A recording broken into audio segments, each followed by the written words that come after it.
Have you ever had someone act like they owned your property? That's exactly what happened to me. What started as a quiet summer weekend turned into one of the most unbelievable HOA battles my neighborhood had ever seen. And the best part? The HOA president never realized the pool she was giving away wasn't his to offer. Before we begin, tell me where you're watching from, and don't forget to like and subscribe for more HOA stories every week. My name is Ethan Carter. I'm a 39-year-old software entrepreneur, and after selling my cybersecurity company, I bought a luxury estate inside Pine Ridge Estates in Arizona.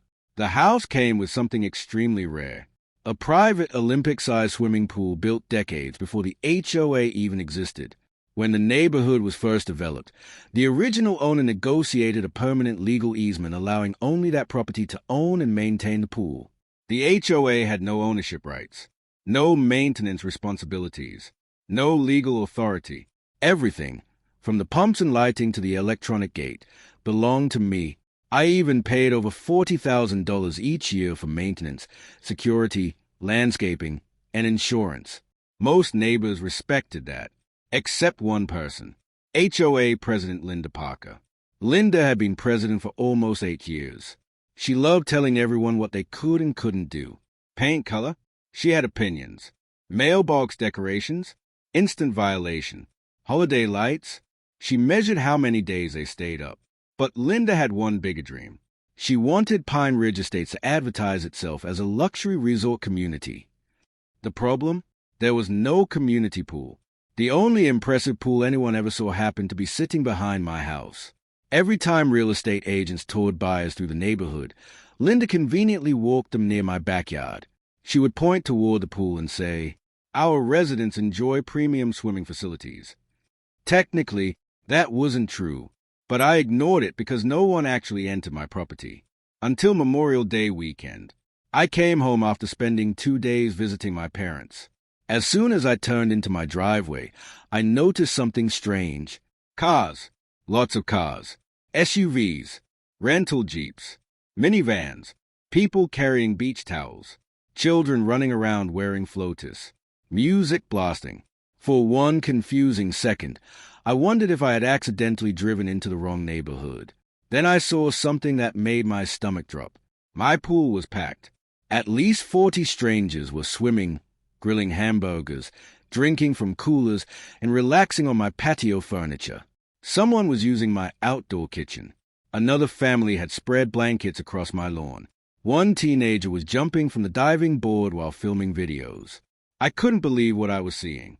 I parked quietly and walked toward the gate. Standing near the entrance was Linda herself. She wore sunglasses, carried a clipboard, and greeted arriving families like a hotel concierge. "Welcome. The pool is through the gate." Then she noticed me. "Oh, Ethan. Perfect timing." I stared at her. What exactly is happening?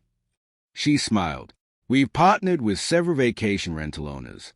Guests deserve luxury amenities." I blinked. My pool isn't a community amenity. She laughed. "Don't be selfish. You're only one person." I replied calmly, "This is private property." She crossed her arms. The HOA voted to allow temporary guest access. I asked one simple question. "Do you have the property deed?" Silence. "No." "The easement?" "No." "My written permission?" Again, nothing. Instead, she shrugged. "The board approved it anyway." That sentence told me everything. Linda honestly believed HOA votes overrule property law. They don't. I quietly reached into my pocket, pulled out my phone, opened one app, tapped one button. Nothing dramatic happened immediately, but exactly 30 seconds later, the electronic gate surrounding the pool slowly locked itself. Magnetic locks engaged. Access readers activated. The pedestrian exits remained open for safety, but every entrance instantly became secured. Nobody else could enter. Nobody could re-enter after leaving.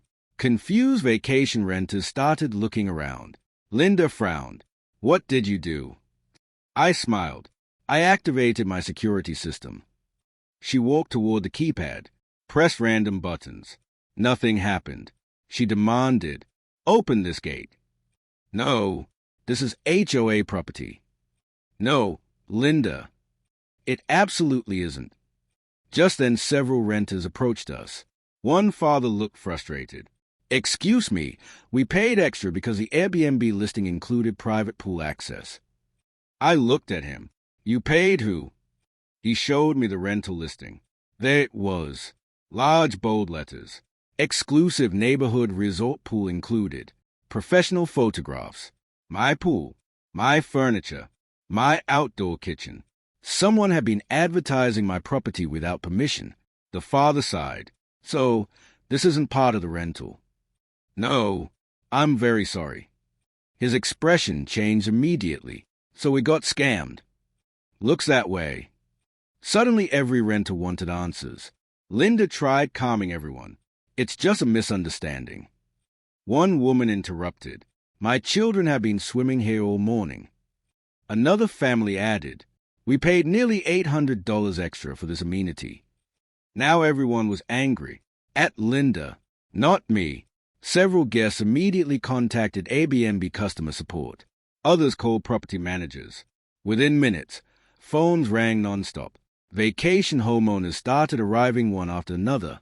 Apparently, Linda had convinced dozens of rental owners that the HOA legally controlled the pool. She even collected amenity maintenance fees. No maintenance had ever been performed, because I paid every bill myself. Then the sheriff arrived. One vacation renter had reported possible fraud. Deputies listened carefully while I produced my property survey. Then the deed. Then the easement documents. Finally, the gate control contract showing complete ownership of every access system. Linda kept insisting, but the HOA voted. The deputy politely answered, "A neighborhood vote doesn't transfer private property ownership." Then he asked everyone except me to leave. Within 4 to 5 minutes, my backyard was empty. The sheriff documented everything.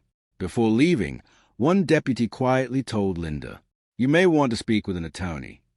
She looked nervous for the first time all day. I thought the situation was over. It wasn't. 3 weeks later, I received notice of a special HOA meeting. Linda planned to fine me $5,000. Reason? Failure to provide community recreational access. I almost laughed. So I attended. The clubhouse was packed. Linda confidently announced, "Mr. Carter refuses to cooperate with neighborhood improvements." When she finished, I stood up. Instead of arguing, I handed every homeowner a copy of county property records, copies of the easement, copies of maintenance invoices, insurance bills, electrical bills, water bills, security invoices, $40,000 annually, every penny paid by me. Then I asked one question.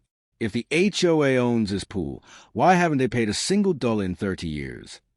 Nobody answered. Then another homeowner stood. "So, Linda, where did the guest amenity fees go?" Another asked, "How much money have vacation owners paid?" A third asked, "Did the board even know this was private property?" The room exploded. Turns out, several board members had never seen the legal documents. Linda simply told everyone the pool belonged to the association. She'd repeated it for years until people believed it. An independent audit followed. The results shocked everyone. Thousands of dollars collected from vacation property owners had never been properly documented. Lawyers became involved. Linda resigned before the investigation finished. 2 months later, the HOA formally apologized. They removed every advertisement mentioning the pool. Every vacation listing had to delete the fake amenity. New signs were installed clearly stating, "Private property, no HOA access." As for me, I upgraded my security system, added license plate recognition, installed better cameras. And yes, I still enjoy my pool. Only now, the only people swimming there are the ones I actually invited. Sometimes the strongest way to protect your property isn't by raising your voice. It's by knowing your rights and controlling the only gate that matters. If you enjoyed this HOA story, make sure to like, subscribe, and turn on notifications for more unbelievable neighborhood battles based on situations like these. Thanks for watching, and I'll see you in the next story.